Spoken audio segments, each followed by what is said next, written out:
जय मसीह की। 40 दिन 40 विषय, गेत्सेमनी से गुलगुता तक। 8वां दिन हमारा विषय पिलातुस के समक्ष परीक्षण, राजनीतिक दबाव और अन्याय। यूहन्ना 18 अध्याय 28 से 38 तक पढ़ेंगे। और वे यीशु को कैफा के पास से किले को ले गए और भोर का समय था, परंतु वे आप किले के भीतर न गए ताकि अशुद्ध न हो, परंतु फसह खा सके। तब पिलातुस उनके पास बाहर निकल आया और कहा, तुम इस मनुष्य पर किस बात की नालिश करते हो? नालिश का अर्थ होता है अदालत में अपना हक मांगना और फरियाद करना। यहाँ पर कुछ लोग पिलातुस के समक्ष आते हैं और मसीह पर दोष लगाते हुए उनसे इंसाफ की आशा रखते हैं और चाहते हैं कि पिलातुस यहाँ पर उस पब्लिक का, उस जनता का, उस भीड़ के बीच जो सवाल उठा हुआ उसका न्याय करें। 30वां वचन, उन्होंने उसको उत्तर दिया कि यदि वह कुकर्मी ना होता तो हम उसे तेरे हाथ ना सौंपते। जब पिलातुस ने भीड़ से यह पूछा कि किस दोष में इनके ऊपर आरोप लगाया गया है और किस बात का न्याय चाहते हो, तो भीड़ जवाब देती है, अगर ये कुकर्मी ना होते, अगर इनके अंदर कोई खोट ना पाया जाता तो हम अवश्य ही इन्हें यहाँ नहीं लेकर आते। पिलातुस ने उनसे कहा, तुम ही इसे ले जाकर अपनी व्यवस्था के अनुसार उसका न्याय करो। यहूदियों ने उससे कहा, हमें अधिकार नहीं कि किसी का प्राण लें। तब पिलातुस फिर किले के भीतर गया और यीशु को बुलाकर उससे पूछा, क्या तू यहूदियों का राजा है? यीशु ने उत्तर दिया, क्या तू यह बात अपनी ओर से कहता है या औरों ने मेरे विषय में तुझसे कही है? पिलातुस ने उत्तर दिया, क्या मैं यहूदी हूँ? तेरी ही जाति और महायाजकों ने तुझे मेरे हाथ सौंपा, तूने क्या किया? पिलातुस से जब यीशु ने पूछा कि आप क्या समझते हैं मेरे बारे में, क्या मैं राजा हूँ या नहीं, आप किस दृष्टि से मुझे देखते हैं, तो पिलातुस कहते हैं कि इसमें मेरी कोई दृष्टि नहीं है। तुम्हारे लोग, तुम्हारी जाति के लोग तुम्हें यहाँ लेकर आए हैं और वो चाहते हैं कि मैं इंसाफ करूँ, है ना। तुम्हारे लोगों ने तुम्हारे अंदर दोष ढूंढा है और तुम्हें यहाँ पर लेकर आए हैं। महायाजक तुम्हारे हैं और उन्होंने ही तुम्हें यहाँ पर एक दोषी की तरह लेकर आए हैं। यीशु ने उत्तर दिया कि मेरा राज्य इस जगत का नहीं। यदि मेरा राज्य इस जगत का होता तो मेरे सेवक लड़ते कि मैं यहूदियों के हाथ सौंपा न जाता, परंतु अब मेरा राज्य यहाँ का नहीं है। मसीह कहते हैं, यीशु मसीह कहते हैं कि ये जो मैं राजा हूँ, मैं यहाँ की बात नहीं कर रहा हूँ। मैं राजा हूँ, ये सच है, लेकिन मेरी जो लड़ाई है वो इस जगत की नहीं है। ये जो हमारा शरीर है, मांस है और इससे जुड़ी जो भी चीज़ें हैं, इस लड़ाई के लिए वे नहीं आए हैं। वे कहते हैं, यदि इस दुनिया, इस जगत की कोई चीज़ है जो मुझे चाहिए होती तो ज़रूर मेरे सेवक लड़ते और उसके लिए मैं दोषी नहीं हूँ करके मैं वाद विवाद करता। लेकिन मेरी लड़ाई और मेरे जीवन का उद्देश्य और मेरे जन्म का जब ये उद्देश्य ही नहीं है तो मैं इन चीज़ों के लिए यहाँ पर बात नहीं करूँगा, क्योंकि ये जो जगत है ये मेरा नहीं है, मैं दूसरी जगत की बात कर रहा हूँ। यीशु ने उत्तर दिया कि मेरा राज्य इस जगत का नहीं है। इसीलिए यीशु अपने आप को जब दोषी बताया गया, जब अनेक लोग उन पर दोष आरोपण कर रहे थे, तो उन्होंने अपनी कोई सफाई नहीं दी, वे चुप रहे। पिलातुस ने उससे कहा, तो क्या तू राजा है? यीशु ने उत्तर दिया कि तू कहता है, क्योंकि मैं राजा हूँ। मैंने इसलिए जन्म लिया और इसलिए जगत में आया कि सत्य पर गवाही दूँ। जो कोई सत्य का है वह मेरा शब्द सुनता है। पिलातुस ने उससे कहा, सत्य क्या है? और यह कहकर वह फिर यहूदियों के पास निकल गया और उनसे कहा, मैं तो उसमें कुछ दोष नहीं पाता। यीशु मसीह कहते हैं कि मैं यहाँ पर सत्य का वचन बताने आया हूँ, सत्य को लोगों में प्रकट करने आया हूँ। ये जो भीड़ खड़ी हुई है ये सत्य से बहुत दूर है, सत्य को नहीं पहचानती, तो मैं यहाँ पर सत्य की बात करने आया हूँ। और पिलातुस ने भी ये सवाल किया कि तो सत्य है क्या, क्या बताने आए हैं? क्योंकि सच में कई बार हम सत्य की बातें करते हैं लेकिन सत्य क्या है हमें समझ में नहीं आता, क्योंकि सत्य अपने आप में परिपूर्ण है। सत्य पर कौन गवाही देगा? परमेश्वर कहते हैं कि मैं सत्य की गवाही देने आया हूँ, जो सत्य है और जो सत्य को सुन सकता है, समझ सकता है और सत्य क्या है ये जानने की आशा रखता है, वही मेरी बात सुन सकेंगे, समझ सकेंगे, मान सकेंगे और उसके अनुसार आगे बढ़ेंगे अपने जीवन में, है ना। तो सत्य क्या है? सत्य ये है कि मसीह में कोई दोष पाया ही नहीं गया। पिलातुस कंफ्यूज है, वो दुविधा में है कि आखिर यीशु मसीह को यहाँ लेकर आया गया है, मैं किस बात के लिए उन पर किस इल्ज़ाम के लिए उन्हें सज़ा दूँ? ऐसी कौन सा दोष मुझे मिलेगा, ऐसा कौन सा कारण मुझे मिलेगा कि मैं यीशु को सज़ा दूँ? भीड़ कह रही है, भीड़ चिल्ला रही है, भीड़ चाहती है कि यीशु को सज़ा मिले, लेकिन पिलातुस खुद कंफ्यूज हैं, उन्हें समझ में नहीं आ रहा कि मैं क्या करूं, है ना। क्योंकि कई बार सत्य इतना बड़ा होता है, ढूंढने पर भी यीशु मसीह के अंदर कोई दोष नहीं पाया गया। भीड़ चिल्ला रही है, चीख रही है, अनेक इल्ज़ाम लगाए जा रहे हैं, भीड़ बोल रही है पूछने पर भी कि अगर ये कुकर्मी नहीं होते, अगर इनके अंदर दोष नहीं होता तो हम क्या इन्हें आपके पास लेकर आते? फिर भी पिलातुस जानना चाहते हैं कि ऐसा कौन सा दोष है जिसकी वजह से मैं इन्हें सज़ा दूं, या मैं ऐसा कौन सा न्याय करूं? न्याय करने वाले को अपना डर होता है, जो न्यायाधीश होता है वो कभी भी गलत इंसाफ नहीं कर सकता, उन्हें सोचना होता है। न्याय बड़ी ताकत है, एक गलत व्यक्ति को सज़ा देना और एक सही व्यक्ति को छोड़ देना, ये न्यायाधीश के लिए बहुत बड़ी दुविधा होती है, उनके लिए सही न्याय कर पाना। और यहाँ पिलातुस एक ऐसी दुविधा में पड़े हुए थे जहाँ वो राजा थे और भीड़ एक तरफ से चिल्ला रही थी और चीख रही थी और वे चाहते थे कि यीशु मसीह को सज़ा दी जाए, और पिलातुस को यीशु मसीह के अंदर कोई भी दोष ही नज़र नहीं आ रहा था। ऐसे समय में क्या करते पिलातुस, है ना। ये जो सब कुछ चल रहा था यहाँ सत्य की बात चल रही थी, और सत्य ये था, सबसे बड़ा सत्य ये था कि यीशु मसीह के अंदर कोई दोष पाया ही नहीं गया। सत्य ये था कि वो हमारे बीच इसलिए जन्म लिए कि वो हमारे दुखों को दूर कर सके, हमारे जीवन में शांति और आनंद भर सके, और वो अपना काम कर रहे थे। सारी सृष्टि मिलकर यहाँ पर यीशु मसीह के साथ थी, और जिस लोग के लिए, जिस प्रजा के लिए, जिस भीड़ के लिए यीशु मसीह अपना कार्य कर रहे थे, और वही भीड़ उनके विपरीत हो गई।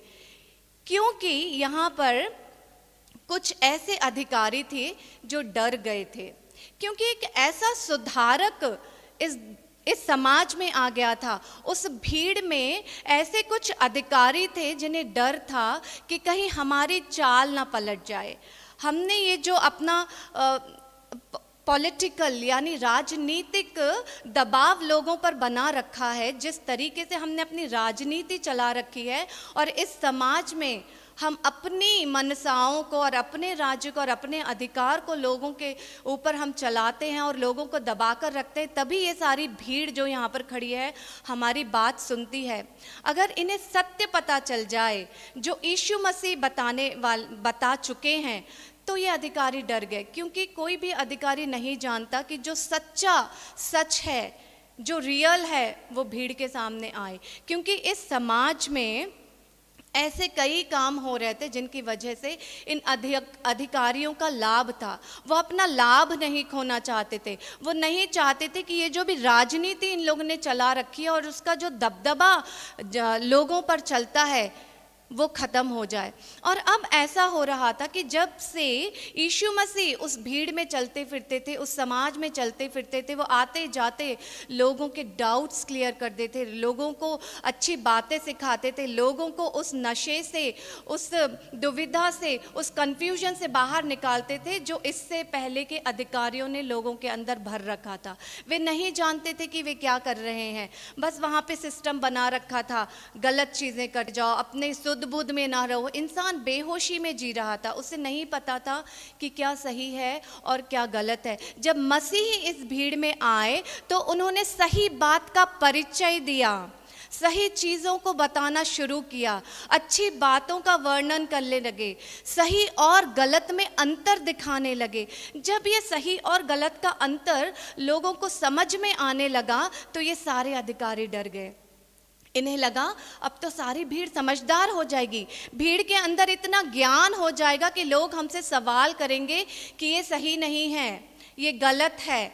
और जब ऐसे सवाल उठेंगे तो कोई भी उन अधिकारियों पर जो इस भीड़ के ऊपर इतने दिन से अपना अधिकार बनाए हुए थे बात नहीं सुनेंगे। और यही एक डर था जो यीशु मसीह के लेकर, यीशु मसीह के विषय में सबसे बड़ा सवाल था कि यीशु मसीह के विषय में ये अधिकारी डरे हुए थे और बस यही चाहते थे कि यीशु मसीह को रास्ते से हटा दिया जाए।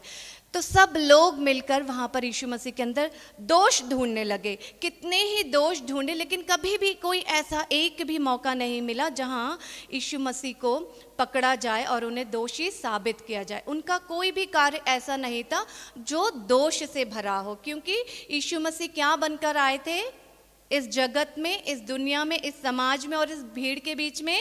यीशु मसीह सुधारक का काम कर रहे थे, सुधारने के लिए वे आए थे।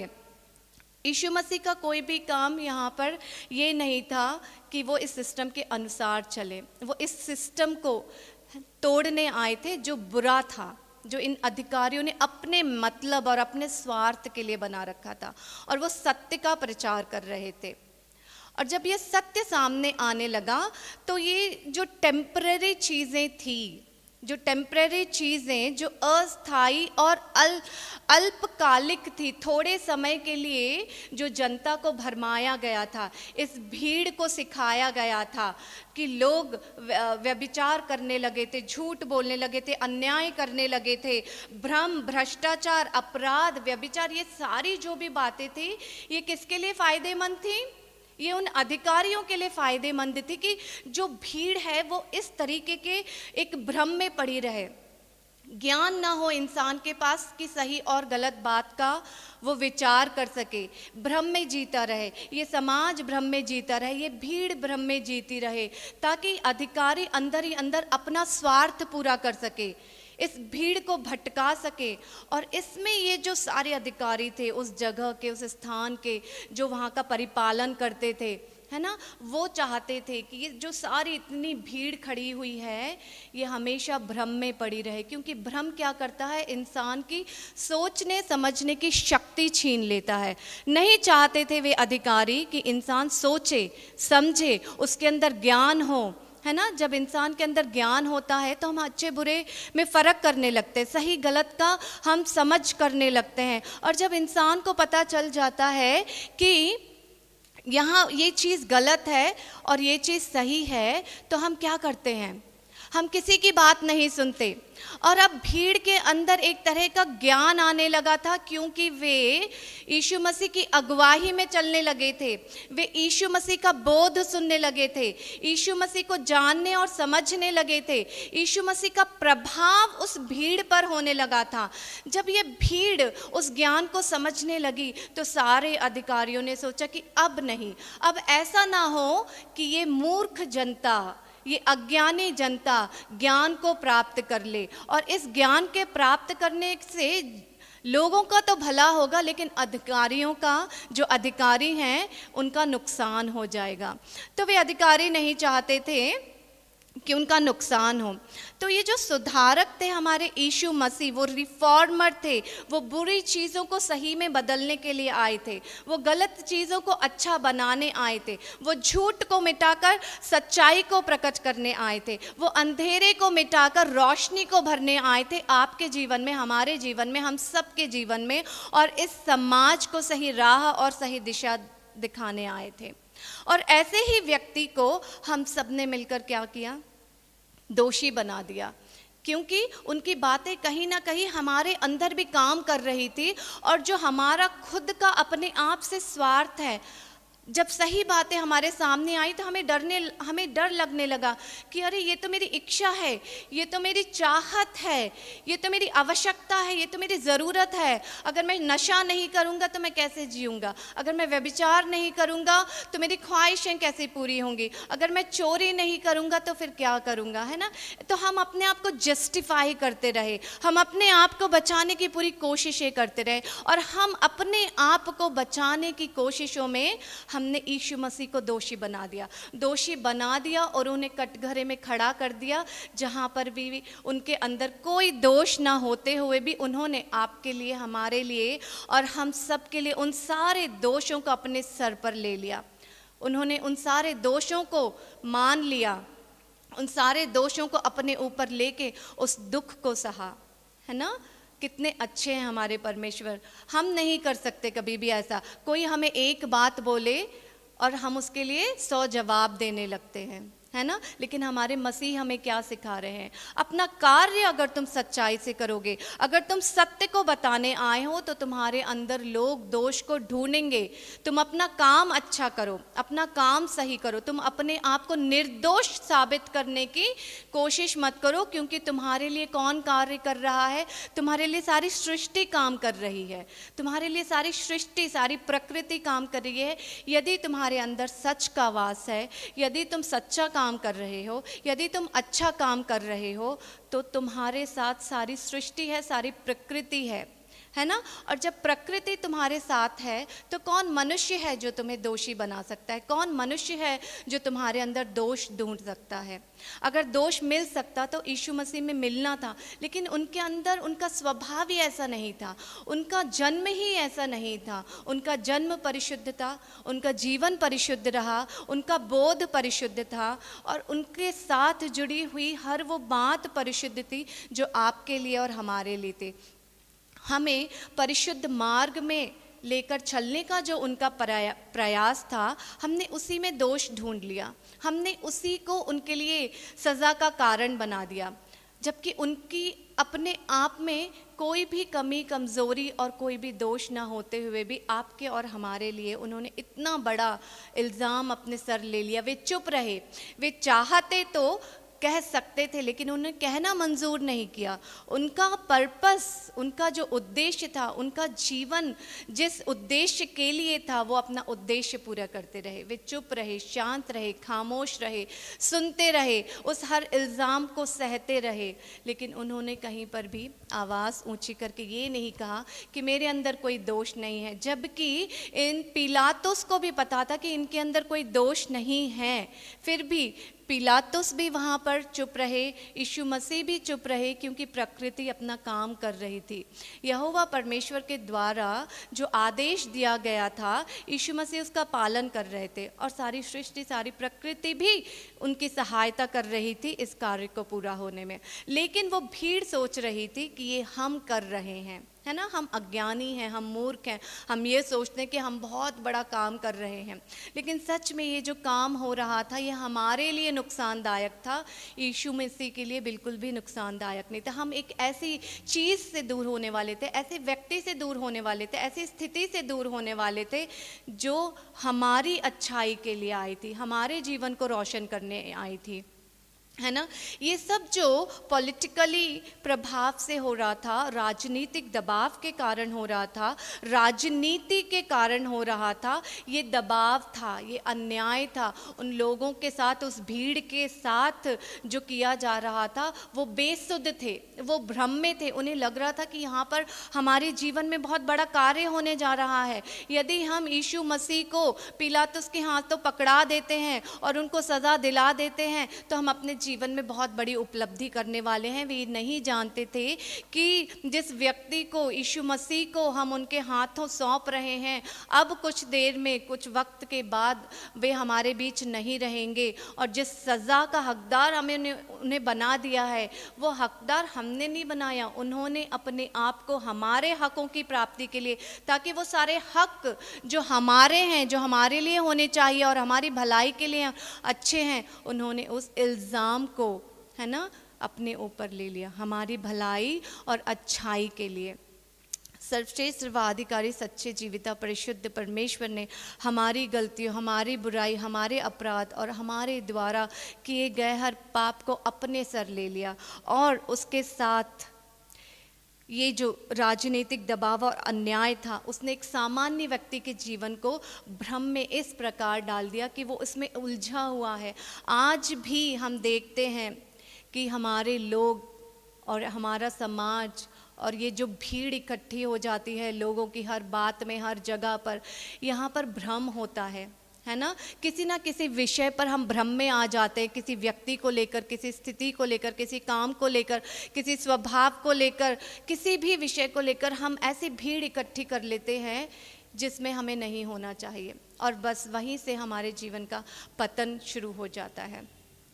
यीशु मसीह जो हमारे बीच आए, वो हमारे लिए सुधारक बनकर आए थे, वे हमारे रक्षक बनकर आए थे, वे हमारी सहायता कर रहे थे, वे हमारी सहायता कर रहे थे कि हम इस भ्रम से बाहर निकलें, इस शुद्ध बुद्ध, ये जो हम अपनी शुद्ध बुद्ध खो बैठे हैं, इस शुद्ध बुद्ध में हम वापस आ सके, हम अपने ज्ञान को वापस प्राप्त कर सके, है ना। हम ज्ञान के द्वारा जिएं, हम भ्रम से बाहर निकलें, हम अपने जीवन में यीशु मसीह के द्वारा बताए हुए बोध के द्वारा जो ज्ञान की प्राप्ति है उसके अनुसार चल सके, क्योंकि वही सच्ची राह और सही दिशा है। सच्ची राह है जहाँ पर हमारी भलाई है, हमारी अच्छाई है, हमारे घर परिवार बनाए जाएंगे, हमारा जीवन बनाया जाएगा, हम गिरी हुई स्थिति से, है ना, खड़े किए जाएंगे, हम दृढ़ किए जाएंगे, हम बलवंत होंगे यीशु मसीह के नाम में।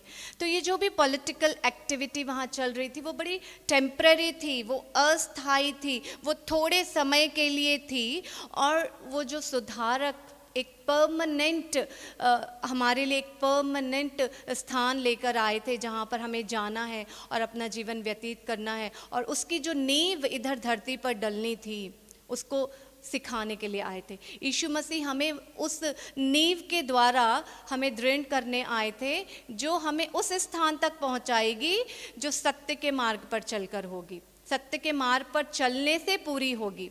वो सत्य का मार्ग सिखाने आए थे, वो हमें दोष से मुक्त कराने आए थे, वो दोषी बनने नहीं आए थे, या वो हमारे दोषों को दूर कर कर हमें उस सत्य के मार्ग पर चलना सिखाकर उस मंजिल तक पहुंचाने आए थे जो इस दुनिया में नहीं है, इस जगत की नहीं है।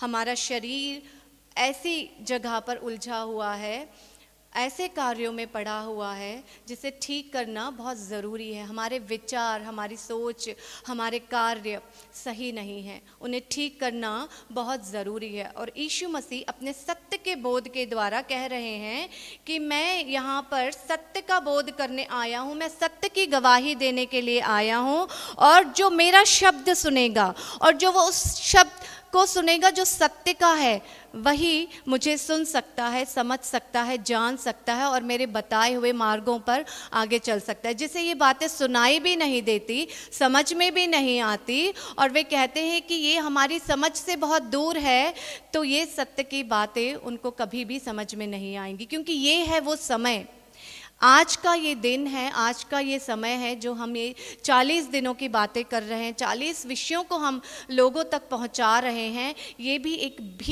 भीड़ आपके लिए काम कर रही है कि वो भ्रमित भीड़ जो अपने आप में उलझी हुई है बाहर निकल सके। सजीव वाहिनी के द्वारा हम सब मिलकर एक अच्छे विषय को 40 दिन 40 विषयों को आपके साथ बांटने आए हैं, सत्य का वचन आपको बताने आए हैं।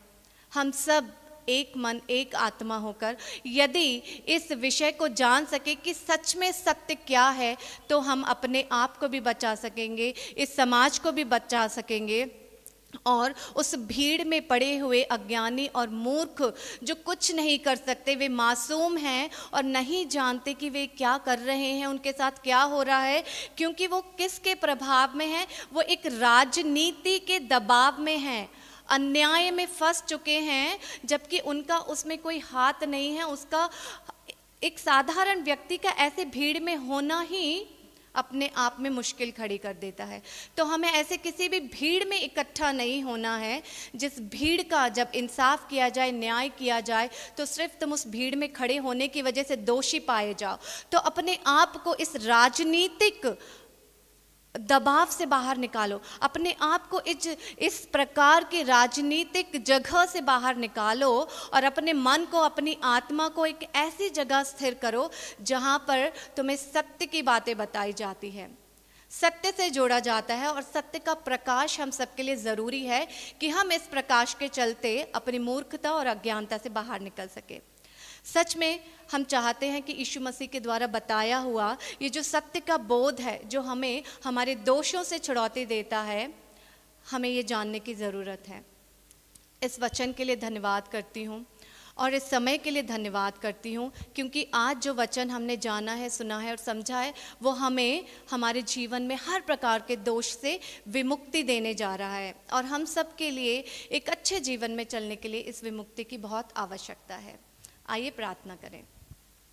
सर्वश्रेष्ठ सर्वाधिकारी सर्वोच्च परिशुद्ध पवित्र परमेश्वर, धन्यवाद करते हैं प्रभु आज के इस विषय के लिए, इस वचन के लिए। प्रभु सच में प्रभु हम जाने अनजाने कई दोषों में पड़ जाते हैं। प्रभु आप हमारे दोष को मिटाने आए थे, आप हमें दोष से विमुक्ति दिलाने आए थे प्रभु। लेकिन कहीं ना कहीं जिस समाज में हम रहते हैं, जिस दुनिया में हम रहते हैं, जिस जगत में हम रहते हैं प्रभु, वहाँ पर किसी न किसी रूप से कहीं ना कहीं हमारे ऊपर एक राजनीतिक प्रभाव बना रहता है प्रभु।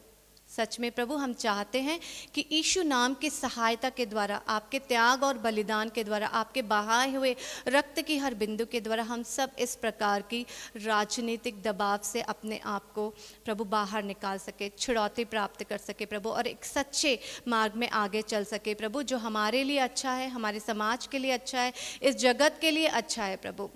विश्वास करते हैं प्रभु कि आप हमारे साथ हैं और हम सबके जीवन में उस सच्चाई के बीज को प्रभु जो आपने डाला है प्रभु, उसे बड़ा करेंगे और हम सबको एक मन एक आत्मा देकर सही विषय पर आगे बढ़ाएंगे प्रभु, सच्चाई के मार्ग पर आगे बढ़ाएंगे प्रभु। सच्चाई ये है प्रभु कि आप में कोई दोष नहीं था प्रभु, और आपने फिर भी किसी प्रकार की लड़ाई नहीं की प्रभु, अपने आप को निर्दोष साबित करने की कोशिश नहीं की प्रभु, क्योंकि आपने अपना प्रभु जीवन का उद्देश्य पूरा किया है प्रभु। सच में हम धन्यवाद करते हैं और विश्वास करते हैं प्रभु कि यही ताकत और यही शक्ति आप इस समय हम में से प्रत्येक व्यक्ति को दे रहे हैं। विश्वास करते हैं कि आपने हमारी इस छोटी सी प्रार्थना को सुना और स्वीकार किया होगा। प्रभु के मीठे और प्यारे नाम से मांगती हूँ, आमीन।